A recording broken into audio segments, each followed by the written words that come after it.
Hi, happy Thanksgiving. Happy Thanks for Giving Day. I hope you're having a wonderful day and a wonderful time with loved ones, family, and friends. And I just wish you the best of days today. Today being Thanksgiving, it's the day that we take some time and reflect back on our past experiences and express gratitude and thankfulness for everything that we have, everything that we're receiving, everything that we continue to receive, and even being thankful for that which is to come.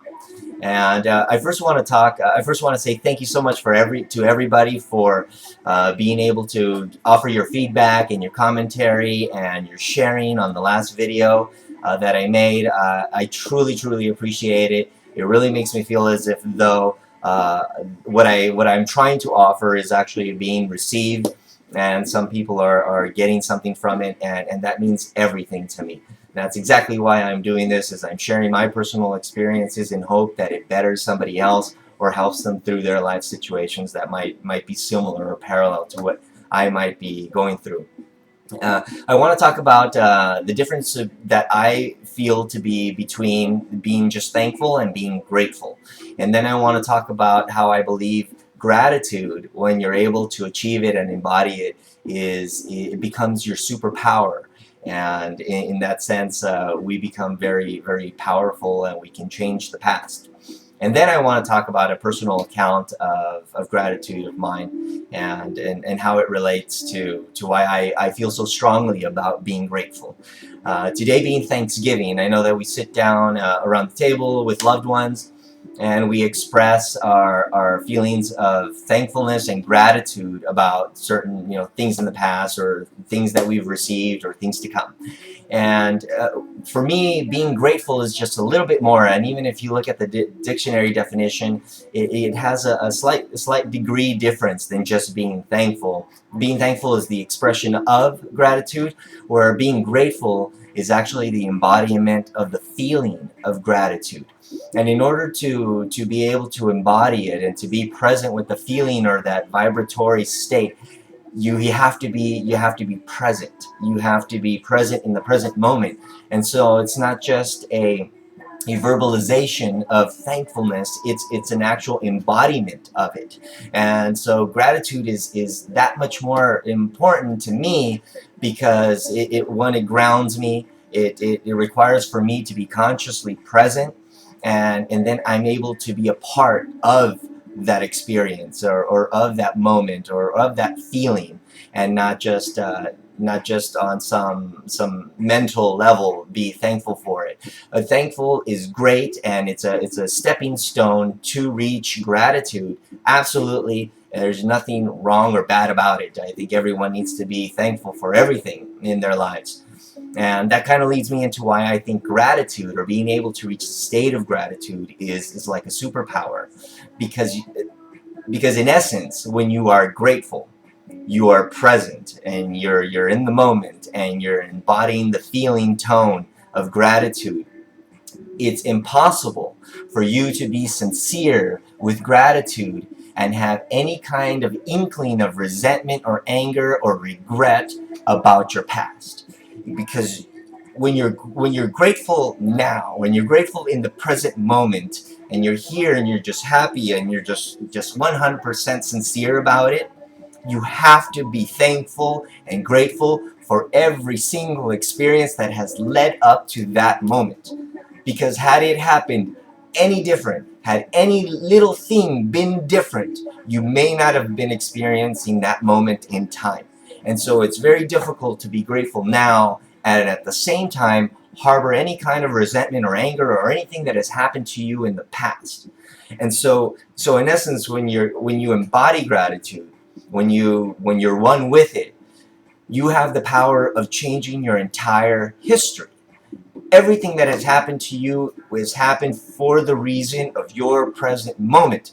And so it's empowering to be able to be happy and grateful right now, and to be thankful for all those supposedly bad things that had happened to you that led up to that point.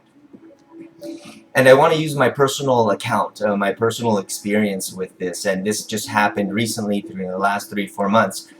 One of the issues that I got through was the inability to receive thoughts and prayers and well wishes and things like that from others, because it was just, I just had a difficult time with it. But one of the other larger, more pressing life changing events for me was the quieting of a voice that had stayed with me for the very, very longest time. And that's the voice. It started out as the voice of my father in childhood, and then it became my voice because I believed it to be my own, and it never was.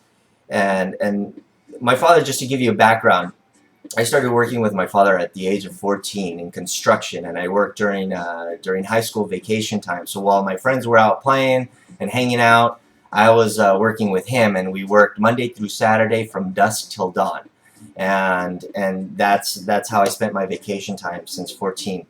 And my dad was a very, very strict, very machismo Latin male, and you had to work hard and you had to put in your time. Very, very strict. And so when there were those days when I didn't feel well and I didn't go to work, or I was too tired and I didn't want to go to work. I mean, I'm 14. I want to hang out. At that point, at that moment, my father grew so disappointed in the fact that I didn't want to go to work that he kind of, in a way, shunned me to the side, and always called me lazy and good for nothing. Huevón y no sirve para nada. And that was very life changing for me, because we want the appreciation and the admiration and the approval of our parents. Of course, who doesn't? And so stuff like that affects a child, and that voice had stayed with me for the very, very longest time, until I became that voice. And so I started saying it to myself, which is one of the reasons why I'm always busy and I'm always doing stuff. And it's sort of like the Greek tragedy. It was a great quality, but it led to my emotional downfall as well, because I was constantly critical of myself and constantly judging myself and perceiving myself in a very negative light, when maybe I had all the reason to not be busy and not do anything, just like I was incapacitated these last 3 to 4 months, which forced me to not do anything, although I wanted to. And it was in that time that I was able to reconcile and finally quiet this voice down, because I had to accept the fact that I could not do anything. And because I wasn't doing anything didn't necessarily mean that I was lazy and good for nothing. That's just where I was. And it wasn't until I was able to accept that state of my being that I wasn't able to transition into gratitude for that experience. And now that I sit here in gratitude about being able to finally quiet that voice down and not being so self-judgmental and self-critical, that I have to be grateful for that taking place. I have to be thankful for that experience in my life, that experience in my childhood, because had that not happened that way, I wouldn't be sitting here right now being grateful and sharing this story with you. And so that's my superpower. That's my ability. That's all of our superpowers, is to be able to express sincere, deep, meaningful gratitude. Being thankful for everything that you've received, everything that you've experienced, everything. So if you want to change your present, if you want to change your future, then you have to accept your past, and you have to grow grateful for the past. Because if you're at that fork in the road where you want to go this way and you don't want to go this way anymore, the fact that you're there, the fact that you have that option of making that choice, was because of your past. And so you have to be grateful for it every single step of the way, as it continues to evolve you, as it continues to improve you. And so right now I invite everybody on this day to take some time, even if it's just 5 minutes. Close your eyes, take some deep breaths, and just be with yourself, and try to embody the feeling tone and the vibratory state of gratitude. And be thankful for every single moment that has led up to this day. And so with that said, Once again, I am extremely and truly grateful for everything that has happened in my life and has led me up to this point. And I'm grateful for everyone that I've encountered, and I just want to wish everyone a very, very happy Thanksgiving and happy Thanks for Giving Day. So thank you so much, and peace and blessings. I hope to hear from your comments, and I guess we'll see you on the next one. Okay, have a wonderful day.